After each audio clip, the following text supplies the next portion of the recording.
Hello friend, જય શ્રી કૃષ્ણ। તો આજે આપણે બનાવવાના છીએ પૂરણપોળી, જે ખૂબ જ ઝડપથી બની જાય છે અને ખાવામાં પણ ખૂબ જ ટેસ્ટી લાગે છે। તો વિડીયોને એન્ડ સુધી જોજો અને મારી ચેનલમાં જો નવા હોય તો મારી ચેનલને સબસ્ક્રાઈબ કરી લેજો અને બાજુમાં રહેલું બેલ આઇકન દબાવવાનું ભૂલતા નહીં। તો ચાલો આપણે બનાવી લઈએ પૂરણપોળી। પૂરણપોળી બનાવવા માટે આપણે 2 કપ તુવેરની દાળ લીધી છે। આપણી તુવેરની દાળ આવે છે તે દાળ લેવાની છે, તે આપણે 2 કપ લીધી છે।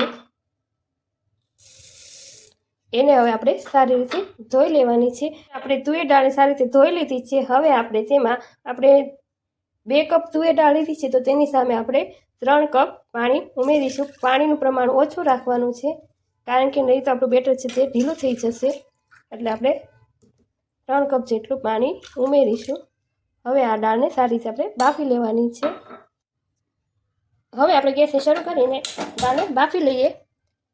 આપણી દાળ ચડે ત્યાં સુધીમાં આપણે પૂરણપોળી માટેનો આપણે લોટ બાંધી લઈએ। એનો લોટ બાંધવા માટે મેં અહીં ઘઉંનો જે રોટલી કરવાનો લોટ આવે છે તે 1 વાટકો લીધો છે, અને મેં પહેલેથી ચાળી રાખેલો છે। હવે આપણે તેમાં થોડું મોણ ઉમેરીશું। આમાં મીઠું છે તે ઓપ્શનલ છે, જો તમારે નાખવું હોય તો નાખવાનું, હું અહીં મીઠું નાખતી નથી। આપણે જો રોટલીનો લોટ બાંધીએ છીએ તેવો જ બાંધી લેવાનો છે। પાણી એડ કરતા જશું અને આપણે લોટ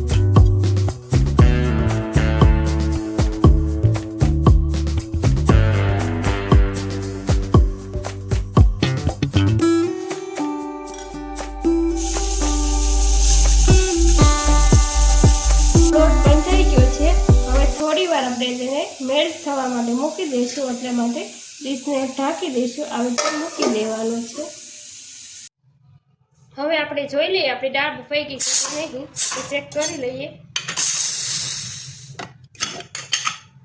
આપ જોઈ શકો છો આપણે સરસ મજાની દાળ બફાઈને તૈયાર થઈ ગઈ છે। હવે આને આપણે મિક્સર ગ્રાઇન્ડમાં કાઢી લઈશું। મિક્સર ગ્રાઇન્ડમાં થોડી પીસી લેવાની, એટલે એક રસ થઈ જશે। આપ જોઈ શકો છો કેટલી। હવે આપણે જોઈ શકો છો તુવેર દાળનું આપણે મિશ્રણ તૈયાર થઈ ગયું છે। હવે આપણે તેને તૈયાર કરી લઈએ। એના માટે એક બાઉલ લીધું છે, તેમાં 1 ચમચી ઘી નાખ્યું છે। હવે ગેસને શરૂ કરીશું।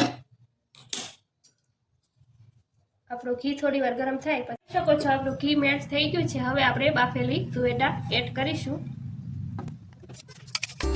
થોડી વાર આપણે ઘી સાથે મિક્સ કરી લઈશું।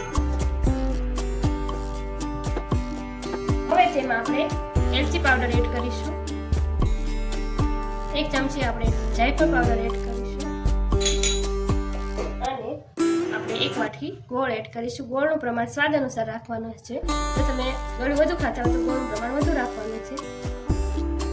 હવે આને દાળ સાથે ગોળને સારી રીતે મિક્સ કરી લેવાનું છે, એટલે આપણું પૂરણપોળીનું મિશ્રણ તૈયાર થઈ જશે। થોડી વાર આવી રીતે મિક્સ કરશું એટલે સરસ મિશ્રણ બનીને તૈયાર થઈ જશે।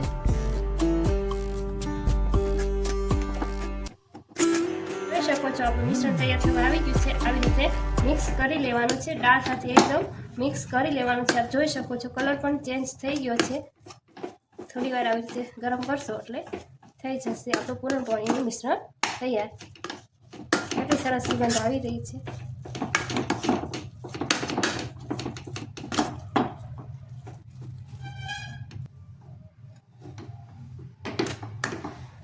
મિશ્રણ થોડું ઠંડુ થઈ ગયું છે। હવે આપણે તેના ગોળ ગોળ લુવા વાળી લઈએ। આવી રીતના અવળી સાઈઝના લુવા વાળી લેવાના છે। જોઈ શકો છો કેટલા સરસ લુવા વળી લઈએ છે। આવી રીતના ગોળ ગોળ લુવા બધા લુવા વળી ગયા છે। હવે આપણે લોટને જોઈ લઈએ। હવે આપણો લોટ સારી રીતે મેલ્ટ થઈ ગયો છે। તેમાં આપણે થોડું તેલ ઉમેરી અને લોટને સારી રીતે મસળી લઈશું।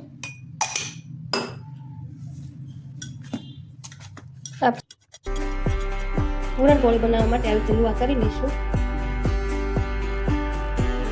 શકો છો આપણે બધા લુવા વળી ગયા છે। હવે આપણે પૂરણપોળી વણી લઈએ। આવી રીતે આપણે વણી લેવાનું છે થોડી, અને છે પછી આપણે તેમાં આ પૂરણનું મિશ્રણ છે તે ઉમેરવાનું છે। આવી રીતે પછી તેને આવી રીતે બંધ કરી દેવાનું છે। આપ જોઈ શકો છો। હવે આવી રીતે આમ દબાવી દઈશું એટલે આપણું સરસ મજાનું પૂરણપોળીનું મિશ્રણ તૈયાર થઈ જશે। હવે આપણે આને વણી લેવાનું છે। આવી રીતે ધીમે ધીમે હળવા હાથે વણતું જવાનું છે।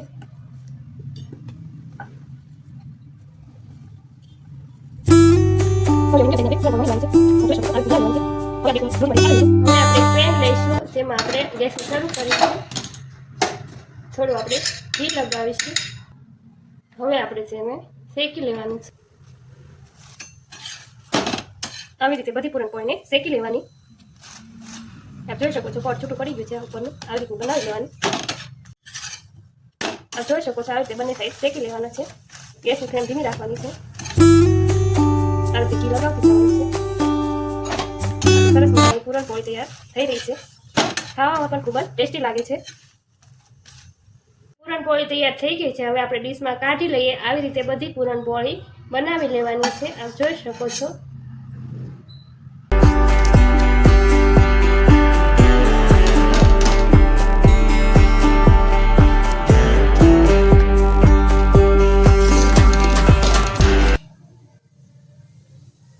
આપણી પૂરણપોળી બનીને તૈયાર થઈ ગઈ છે. હવે આપણે તેને એક ડીશમાં સર્વ કરી લઈએ. આપ જોઈ શકો છો કેટલી સરસ આપણી પૂરણપોળી બનીને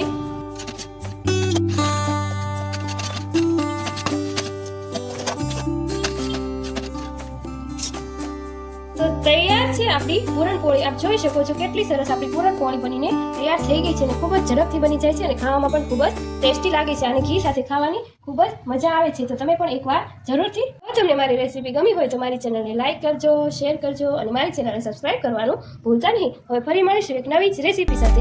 ત્યાં સુધી આવજો. Thanks for watching.